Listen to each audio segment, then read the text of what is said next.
ইরানের মরণ কামড় শুরু। একের পর এক আক্রমণে পাগলের দশা যুক্তরাষ্ট্রের মিত্রদের। অবস্থা এমন যে নিজেরাই নিজেদের যুদ্ধবিমান ভূপাতিত করেছে। ইরানি ক্ষেপণাস্ত্রের আঘাতে তছনছ ইসরায়েলি প্রধানমন্ত্রী নেতানিয়াহুর অফিস।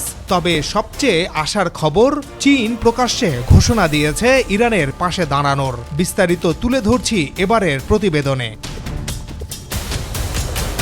যুক্তরাষ্ট্রের মিত্রদের পাগল দশা, ৩ মার্কিন বিমান ভূপাতিত। ইরানের মুহুর্মুহু হামলায় দিশেহারা অবস্থা মধ্যপ্রাচ্যের দেশগুলোর। সোমবার কুয়েতে যুক্তরাষ্ট্রের ৩টি যুদ্ধবিমানকে ভূপাতিত করেছে স্বয়ং যুক্তরাষ্ট্রের মিত্রদেশ কুয়েত। মূলত ইরানের সামরিক অভিযানের প্রেক্ষাপটে এমনটা ঘটেছে। যুক্তরাষ্ট্রের সামরিক বাহিনী এটিকে ফ্রেন্ডলি ফায়ার বা মিত্র বাহিনীর ভুল আক্রমণ হিসেবে চিহ্নিত করেছে।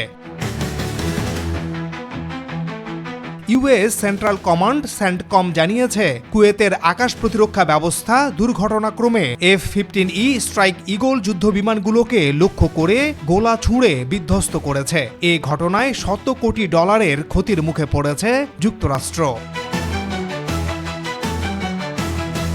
ঘটনাটি শুধু অর্থনৈতিক ক্ষতি নয়, বরং সামরিক কৌশলগত ভুলের উদাহরণ হিসেবে বিশ্ব মিডিয়ায় আলোড়ন সৃষ্টি করেছে। কুয়েতের প্রতিরক্ষা মন্ত্রণালয়ও এই ঘটনায় স্বীকারোক্তি প্রদান করেছে এবং উদ্ধার অভিযানের বিস্তারিত তুলে ধরেছে। ভিডিও ফুটেজে দেখা যায় মরুভূমি অঞ্চলে প্যারাশুট সহ এক পাইলট নিরাপদে মাটিতে পৌঁছেছে, যার আশপাশে ধোঁয়ার কুণ্ডুলি দেখা গেছে।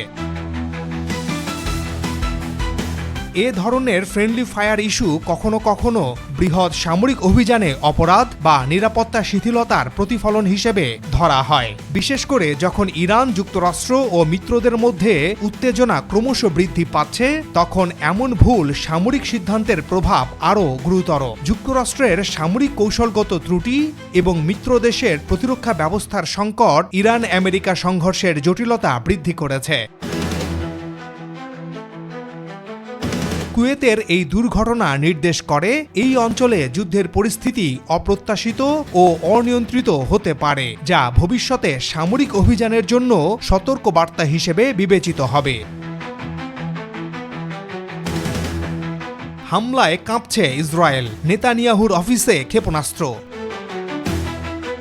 ইরানের রেভলিউশনারি গার্ড IRGC ইসরায়েলের প্রধানমন্ত্রী বেনিয়ামিন নেতানিয়াহুর কার্যালয় ও বিমান বাহিনী প্রধানের সদর দপ্তর লক্ষ্য করে হামলা চালিয়েছে। হামলায় ব্যবহৃত হয়েছে খাইবার ক্ষেপণাস্ত্র, যা অত্যন্ত ক্ষেপণক্ষম ও নির্ভুল লক্ষ্যভেদী। ইসরায়েলি সংবাদ মাধ্যম এবং ফার্স নিউজ এজেন্সি অনুযায়ী, নেতানিয়াহুর অফিসে হামলা পুরোপুরি প্রমাণ করছে ইরানের আক্রমণাত্মক সামরিক সক্ষমতা এবং তাদের ধৈর্যশীল পরিকল্পনার প্রতিফলন।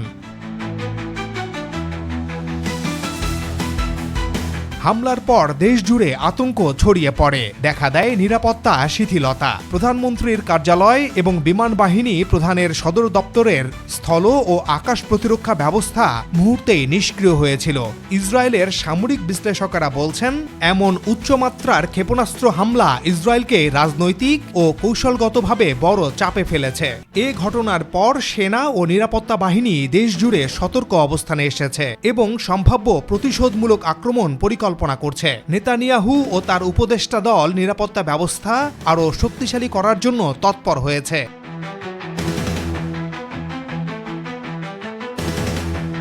এই হামলা ইসরায়েলের রাজনৈতিক ও সামরিক নেতৃত্বের ওপর মানসিক চাপ সৃষ্টি করেছে এবং দেশের অভ্যন্তরীণ নিরাপত্তা নীতি ও কৌশল পুনর্মূল্যায়নের দাবি তুলেছে। আন্তর্জাতিক মহলে এই হামলা ইরানের সাহসিকতা এবং মধ্যপ্রাচ্যে উত্তেজনা বাড়ানোর ক্ষমতার পরিচায়ক হিসেবে দেখা হচ্ছে।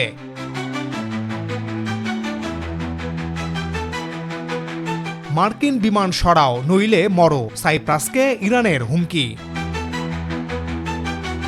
এটি হচ্ছে সাইপ্রাসে অবস্থিত যুক্তরাজ্যের সামরিক ঘাঁটি। ইরানের ইসলামিক বিপ্লবী গার্ড কর্পসের ব্রিগেডিয়ার জেনারেল ইব্রাহিম জাবারি সাইপ্রাসকে সরাসরি হুমকি প্রদান করেছেন। তিনি বলেছেন, যুক্তরাষ্ট্র তাদের বিমান শক্তি সাইপ্রাসে স্থানান্তর করেছে, যা ইরানকে প্রভাবিত করছে। সাইপ্রাসের মাধ্যমে মার্কিন সামরিক উপস্থিতি ইরানের আঞ্চলিক কৌশলগত অবস্থানকে সংকুচিত করছে।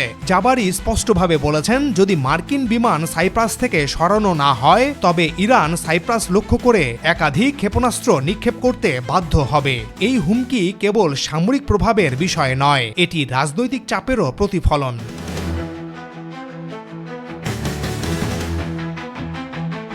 ইরানের হুমকি পেয়ে নড়েচড়ে বসে যুক্তরাজ্য। যুক্তরাষ্ট্র এই ঘাঁটি ব্যবহারের অনুমতি চাইলেও তা দিতে গড়িমসি করেন যুক্তরাজ্যের প্রধানমন্ত্রী কিয়ার স্টারমার। এতে ক্ষেপেছেন ট্রাম্প বলেছেন, অনুমতি দিতে অত্যধিক সময় নেওয়া যুক্তরাষ্ট্রের কার্যক্রমকে সীমিত করেছে এবং তাদের কার্যকর কৌশল প্রয়োগে বাধা সৃষ্টি করেছে।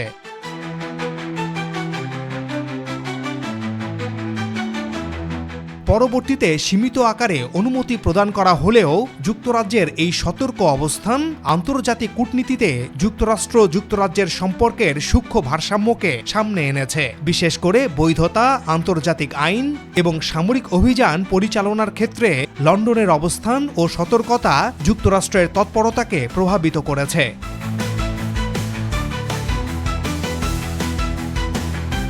বিশ্লেষকেরা বলছেন, এই টানাপোড়েন প্রমাণ করে যুক্তরাষ্ট্রের নেতৃত্ব শুধু সামরিক কৌশলে নয়, কূটনীতির জটিলতাতেও জড়িত। স্টারমারের সিদ্ধান্ত মার্কিন সামরিক অপারেশনের স্বচ্ছতা এবং আইনি বৈধতা নিশ্চিত করতে চেয়েছে, যা একদিকে যুক্তরাষ্ট্রকে অস্বস্তিতে ফেললেও অন্যদিকে আন্তর্জাতিক দৃষ্টিকোণ থেকে যুক্তরাজ্যের স্বার্থ সুরক্ষা করেছে। তবে ইরানের চাওয়া পরিষ্কার, আন্তর্জাতিক সম্প্রদায়কে তারা দেখাতে চায় যে কেবল প্রতিরক্ষা নয়, বরং আঞ্চলিক প্রভাব বিস্তারেও সক্ষম ইরান। এই হুমকি আন্তর্জাতিক নৌ ও আকাশপথে উত্তেজনা বৃদ্ধি করেছে। সাইপ্রাসের ভূ রাজনৈতিক গুরুত্ব এবং ভারত মহাসাগরের চাপস দ্বীপপুঞ্জে মার্কিন ঘাঁটির সাপেক্ষে ইরান এই হুমকি ব্যবহার করে যুক্তরাষ্ট্রকে রাজনৈতিক ও কৌশলগতভাবে চাপে রাখতে চাচ্ছে। বিশ্লেষকরা বলছেন, সাইপ্রাসে মার্কিন বিমান সরানোর হুমকি ইরান ও যুক্তরাষ্ট্রের মধ্যে সামরিক উত্তেজনার নতুন পর্যায়ের সূচনা করতে পারে। এটি ইরানের সংকল্প প্রদর্শনের পাশাপাশি পশ্চিমা মিত্রদের জন্য সতর্ক বার্তা হিসেবে কাজ করছে, যা মধ্যপ্রাচ্যে সংঘাতের বিস্তারের সম্ভাবনা বাড়াচ্ছে। এর আগে রবিবার সাইপ্রাসের এই ঘাঁটিতে দুটি ক্ষেপণাস্ত্র ছোঁড়ে ইরান। আবারও ইরান সাইপ্রাসে হামলা করতে যাচ্ছে। অবশেষে ইরানের পাশে চীনের রাষ্ট্রীয় সম্প্রচার মাধ্যম চায়না সেন্ট্রাল টেলিভিশন জানিয়েছে, চীনের পররাষ্ট্রমন্ত্রী ওয়াং ই স্পষ্টভাবে ঘোষণা করেছেন, ইরানের সার্বভৌমত্ব, ভূ অখণ্ডতা এবং জাতীয় মর্যাদা রক্ষায় বেইজিং তেহরানের পাশে রয়েছে। চীনের এই অবস্থান কেবল প্রতিরক্ষা নয়, বরং মধ্যপ্রাচ্যে সংঘাতের বিস্তার রোধের জন্য জরুরি। ওয়াং ই যুক্তরাষ্ট্র ও ইসরায়েলকে দ্রুত সামরিক অভিযান বন্ধ করার আহ্বান জানিয়েছেন এবং জাতিসংঘ নিরাপত্তা পরিষদের মাধ্যমে শান্তি প্রতিষ্ঠায় চীনের প্রস্তুতির কথাও উল্লেখ করেছেন। ফ্রান্সের পররাষ্ট্রমন্ত্রীর সঙ্গে আলাপে তিনি সতর্ক করেছেন, বড় শক্তিগুলোর একতরফা সামরিক অভিযান বিশ্বকে আইনহীনতার দিকে ঠেলে দিতে পারে। চীনের অবস্থান ইরানের কূটনৈতিক শক্তি বৃদ্ধি করেছে এবং আন্তর্জাতিক মঞ্চে ইরানের বিরুদ্ধে একতরফা চাপ কমিয়েছে। রাজনৈতিক ও কূটনৈতিক সমাধানকে গুরুত্ব দেওয়া, চীনের পক্ষ থেকে ইরানের পাশে দাঁড়ানো এবং মধ্যপ্রাচ্যে সংঘাতের বিস্তার রোধের প্রচেষ্টা এই অঞ্চলের শক্তি ভারসাম্য পরিবর্তনে গুরুত্বপূর্ণ ভূমিকা রাখছে। দীর্ঘমেয়াদী যুদ্ধের প্রস্তুতি ইরানের রাজনৈতিক ও সামরিক নেতৃত্ব দীর্ঘমেয়াদী যুদ্ধের জন্য সম্পূর্ণভাবে প্রস্তুত বলে মন্তব্য করেছেন উচ্চপদস্থ কর্মকর্তা এবং প্রাক্তন রাজনৈতিক ব্যক্তিত্বরা। ইরানের সুপ্রিম ন্যাশনাল সিকিউরিটি কাউন্সিলের সচিব আলী লারিজানি সামাজিক যোগাযোগ মাধ্যম এক্সে বলেছেন, গত ৩০০ বছরে ইরান কোনো যুদ্ধের সূচনা করেনি এবং দেশের সশস্ত্র বাহিনী শুধু আত্মরক্ষার উদ্দেশ্যে সক্রিয় হয়েছে। তবে ইরান তার নিজস্ব নিরাপত্তা ও জাতীয় স্বার্থ রক্ষার জন্য প্রতিশ্রুতিবদ্ধ। ইরানের পররাষ্ট্রমন্ত্রী বলেন, যুক্তরাষ্ট্র ও ইসরায়েল আক্রমণ শুরু করলেও যুদ্ধের সময়কাল ও ফলাফল নির্ধারণ করবে ইরান। তিনি উল্লেখ করেন, ইরাক ও আফগানিস্তানে যুক্তরাষ্ট্রের ব্যর্থতার বিশ্লেষণ ইরানের কৌশলগত শিক্ষা হিসেবে ব্যবহৃত হয়েছে। এই শিক্ষা ইরানের সামরিক কৌশলকে শক্তিশালী করেছে, বিশেষ করে তাদের মোজাইক প্রতিরক্ষা কৌশল, যা দেশে ও আঞ্চলিক আক্রমণ থেকে সর্বাধিক নিরাপত্তা নিশ্চিত করে। ইরানের ইসলামিক বিপ্লবী গার্ড কর্পসের নেতৃত্ব জানিয়েছে, ভবিষ্যতে ভারত মহাসাগরীয় এবং মধ্যপ্রাচ্য অঞ্চলে যুক্তরাষ্ট্রের সামরিক উপস্থিতি সীমিত করতে প্রস্তুত তারা, বিশেষ করে সাইপ্রাস বা অন্য গুরুত্বপূর্ণ ঘাঁটিকে লক্ষ্য করে ক্ষেপণাস্ত্র হামলার সক্ষমতা ইরান অর্জন করেছে। ইরান দীর্ঘমেয়াদী যুদ্ধের পরিকল্পনায় শুধু প্রতিরক্ষা নয়, আক্রমণাত্মক সক্ষমতাও বজায় রাখছে। ক্ষেপণাস্ত্র, ব্যালিস্টিক সিস্টেম, ড্রোন ও উপসাগরীয় কৌশল ইরানের সামরিক শক্তিকে বহুমুখী করেছে। এই কৌশল ইরানকে প্রতিশোধমূলক হামলা, আঞ্চলিক কৌশলগত প্রভাব বিস্তার এবং সম্ভাব্য সামরিক সংঘর্ষে শক্তিশালী অবস্থানে রাখছে।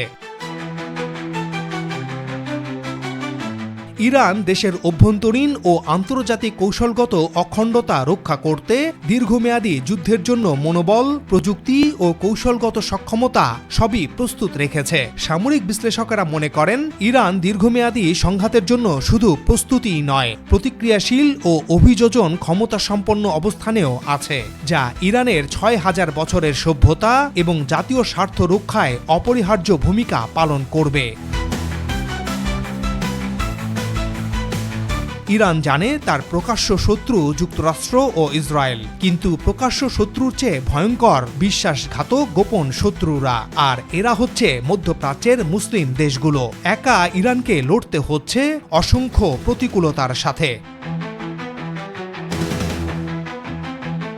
ইরান বহু জীবন হারায়, কিন্তু মনোবল কখনো হারায় না। ইরান কখনো হারে না। দর্শক, ইরানের কি পারমাণবিক অস্ত্র তৈরি করা উচিত? ইসরায়েলকে চরম শিক্ষা দিতে ইরানের আর কি করা উচিত? আপনার মন্তব্য জানান। ভালো থাকুন।